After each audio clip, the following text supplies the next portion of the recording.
What I do today are Zentangle designs. For Zentangle designs, you just need pretty much anything to draw on. I'm using paper and any sort of writing or drawing implement.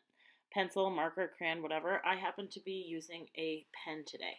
What we're going to begin by doing is we are going to put dots in all four corners of our paper, just marking off our drawing space. So you just put 4 dots, making sort of like the corners of a square, and then you're going to get to connect those lines using any type of line you like. What I use is a wavy line, but you could use zigzag, straight, mountain, whatever kind of line that you like. And those lines can change as you do them. You know, my wavy line has some big waves, sometimes it has smaller waves, sometimes it has more waves, sometimes it has less waves. Each one is unique to all of us.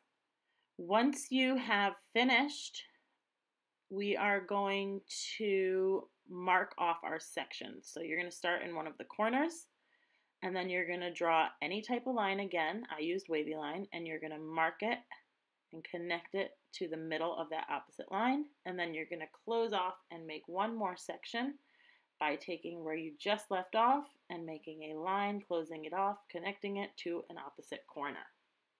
Once we've finished this, it is time to pick a section and make some bumps. These are going to be repeating bumps, and for a bump, all you need to know to make is the letter C, because a bump is just the letter C repeated over and over again. You could say it's the letter C.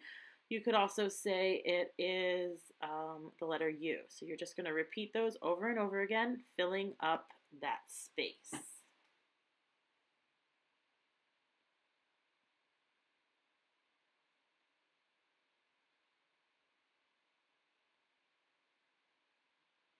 As we finish filling this space, what we're going to do is we're simply going to add in some little dots for decoration.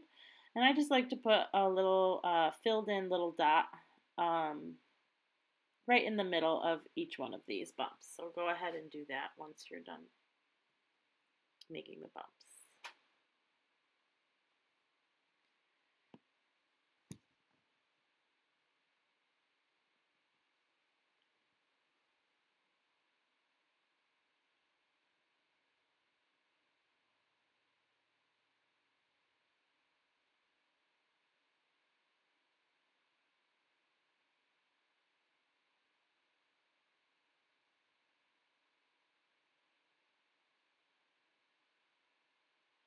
After we complete making the bumps, what we're going to do is we're going to be creating some repeating lines. And what we're going to do is we're going to mirror or echo the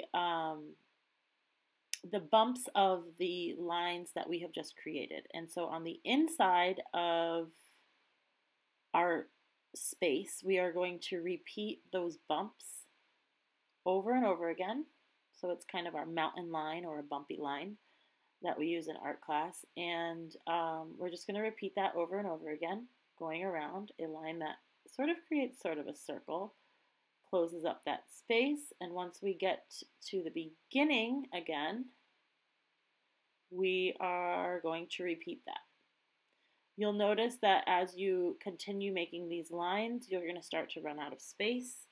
That's all right. If a space is too narrow to reach into or to draw in, you just leave that space and that area is closed off. Eventually, all of it will be closed off and filled in with these lines.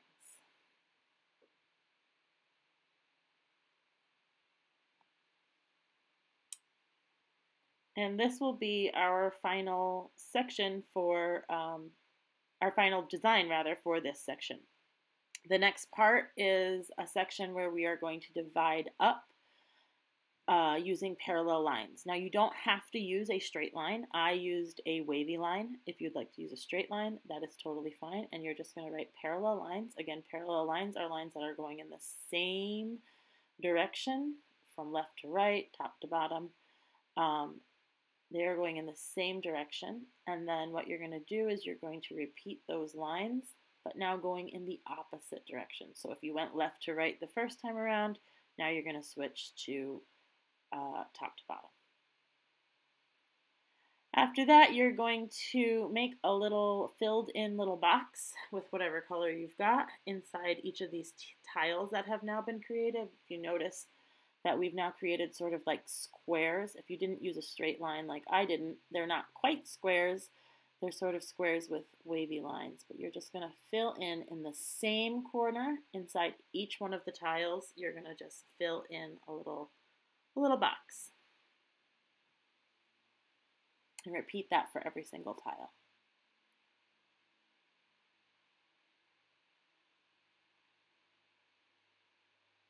Once you've finished making those little squares inside each of your tiles, what you're going to do is you're going to make an echo square. This one's not going to be filled in, but it's going to be a square that fits sort of around that tile. So you'll see that in just a second. So you're going to draw another square, this one not filled in, that just sort of echoes that little black box that we just created.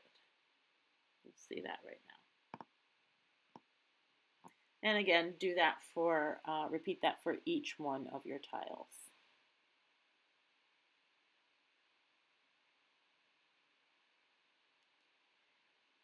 After you have completed that, what you're going to do is you're going to draw a diagonal line from one corner all the way down to the other. Because I used wavy lines, these are not going to be straight lines going through, so they might be kind of funky lines, but it's just going to cut through the little filled in little box, and it's going to go to the opposite corner. So it just sort of divides up that space, and once you are done with this, you will have completed this section of the Zentangle design, and you can move on to our final section.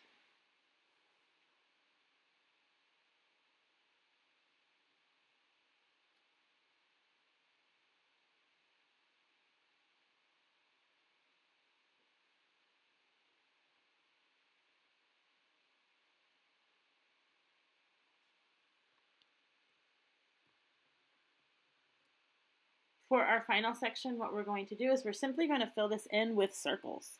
And you want the circles touching.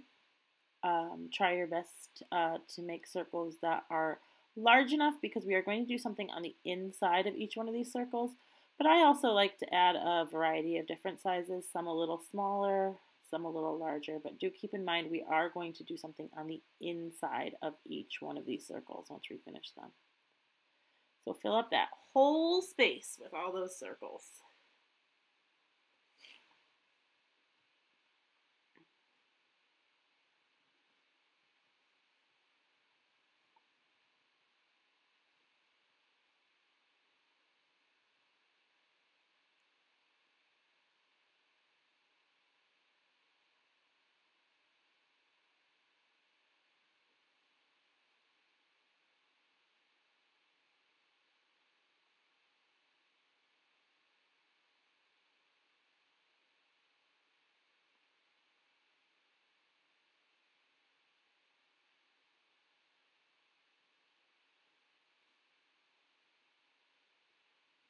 And once you've filled up your whole space with circles, what we're going to do is we're going to make two curved parallel lines across each one of the circles. And then on the inside of those, so there's one line, and I'm going to mimic that line and curve it right next to it. So it sort of creates a little belt across there. And then in the corners, or the two opposite sides, on the inside of, in between those two parallel lines, I'm just going to color it in a little bit to give it a little bit of a shadow. So it makes the circle look more like a three-dimensional ball. And you can make these parallel lines, the little belt, I like to call it. You can make them going in any direction. You could see the first one was more up and down. The second one I did was more across. And you're going to do this in all of them that it will fit. If you have some that are too tiny to fit that in, you can just skip those. That's totally fine. So just keep filling in all of those circles. I do want to tell you that when you're doing Zentangle, these are just 3 Zentangle designs. I did not invent them.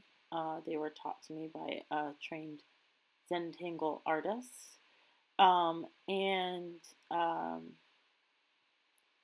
what you can do with Zentangle is you can really just use this to fill up any artwork that has some sort of outlines. You can do it on anything that you already have that's an outlined artwork, or you can design your own like we did today. Um, you could do drawings of objects like leaves and fill in the leaves with these designs, or you can do um, a drawing of an animal, anything, really anything. And just fill it in with these. So these can be used however you want. You could do a simple drawing of a heart and divide the heart up into a couple different sections and then do the Zentangle designs. You can look on Google and find tons of different instructions for different ways to fill it in. There are hundreds and hundreds of different types of Zentangles. What they do is they're really just a calming way to fill something in and to do a little bit of art. It's got their repetition, and they're really just simple lines and shapes that just get repeated and adding detail, and that's what really makes it a nice complete picture, something enjoyable to do, and something nice to look at as well.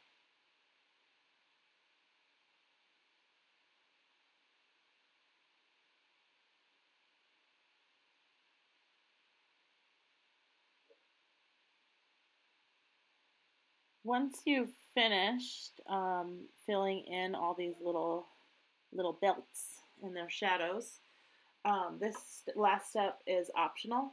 I just sometimes I think a little one more step is a little nice. So what you're going to do is just any of the little teeny tiny little spaces that are in between the circles, you can just fill those in with whatever color you have. And that is actually our final step for today. So I hope you enjoyed this. And I hope you found it educational but enjoyable. So feel free to use this in anything. I would love for you to share with me what you've done and how you've taken this even further. But yeah, keep Zentangling.